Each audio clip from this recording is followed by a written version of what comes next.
Assalamualaikum warahmatullahi wabarakatuh. Waalaikumsalam warahmatullahi wabarakatuh. Selamat pagi Jamaah TV One dimanapun Anda berada. Semoga hari ini Anda dan kita semua selalu diberikan kesehatan ya. Amin ya rabbal alamin. Nah, ngomong-ngomong nih tentunya kita kembali hadir bersama Anda di program kesayangan kita, apalagi kalau bukan di rumah Mama Dede.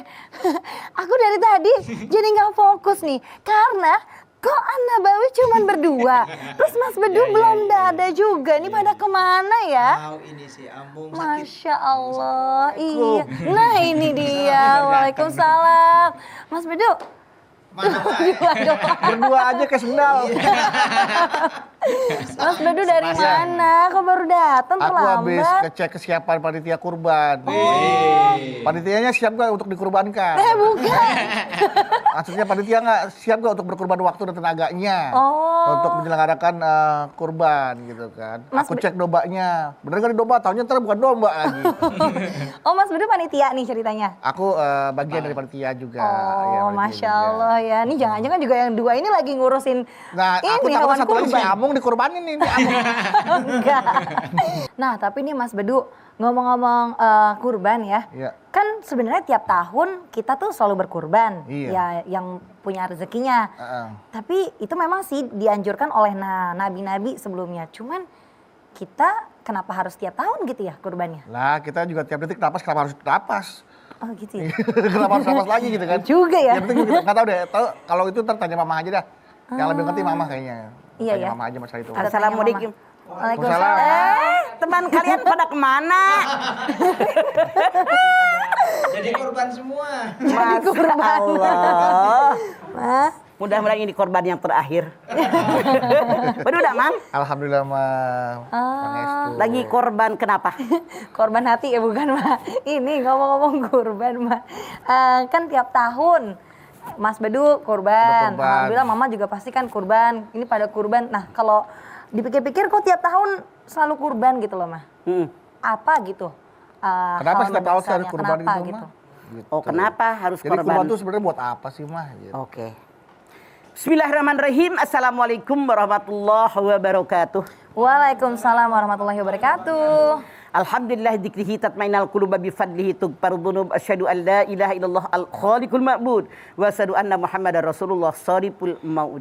Fassalawatullahi wa salamuhu ala sayyidina Muhammadin Allahumma sholli wa sallim. wa ala alihi wa ashabihi wa ahli taqwa wa ma'rifatihi wa man tabi'ahum bi isanin ila yaumidin. Kenapa harus berkorban?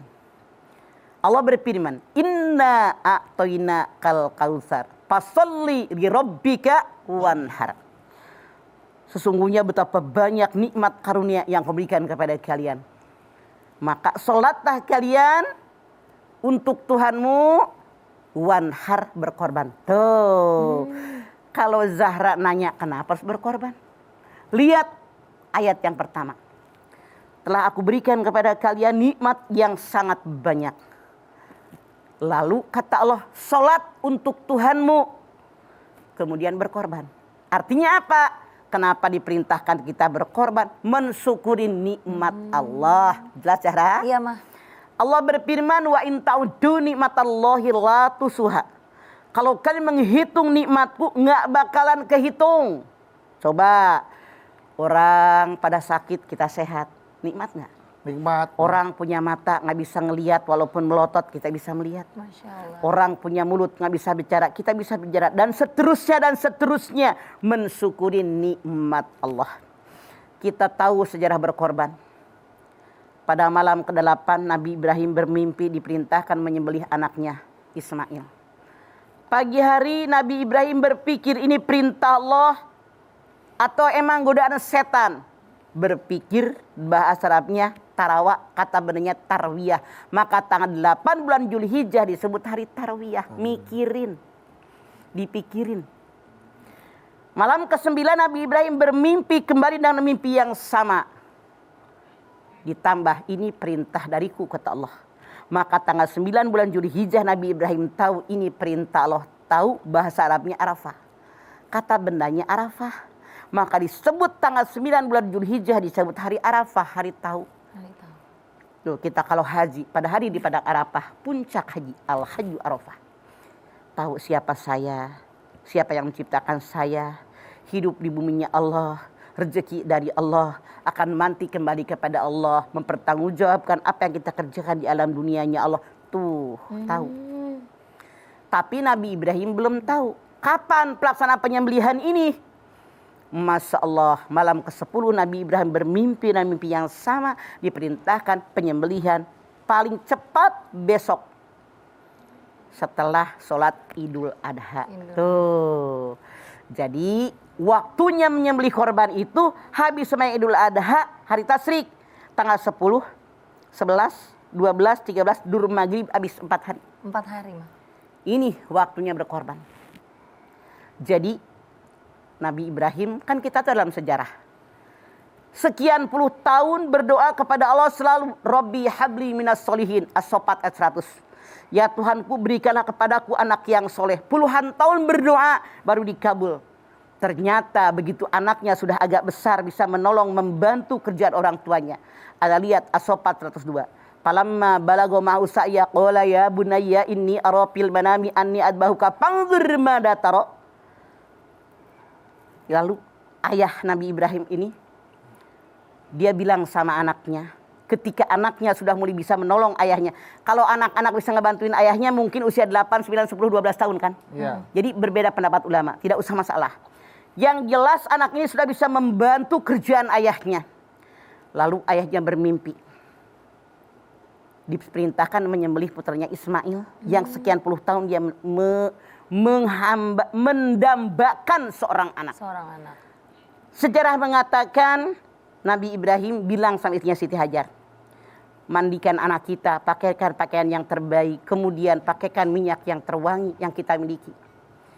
Ketika mereka akan berangkat, Siti Hajar bertanya, mau kemana kalian? Nabi Ibrahim mengatakan, kami berdua akan bertamu ke rumah yang sangat mulia. Berjalan. Di tengah jalan, yang namanya anak usia 8 sampai 12 tahun kan loncat-loncatan. Lari sana, lari sini. Setan bilang, Ibrahim, puluhan tahun pengen punya anak. Begitu anakmu sudah ada, kenapa engkau akan menyembelihnya? Terus digoda. Nabi Ibrahim tidak tergoda, setan balik ke rumahnya. Hajar, tahu nggak kamu akan kemana suamimu? Siti Hajar mengatakan, suami saya berbicara, mengatakan mereka akan bertamu ke rumah yang mulia.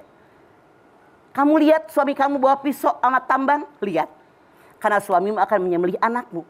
Kata Siti Hajar, belum pernah saya melihat ada seorang ayah menyembelih anaknya. Setan menggoda Siti Hajar karena suamimu mengira ini perintah Tuhanmu. Apa jawaban Siti Hajar?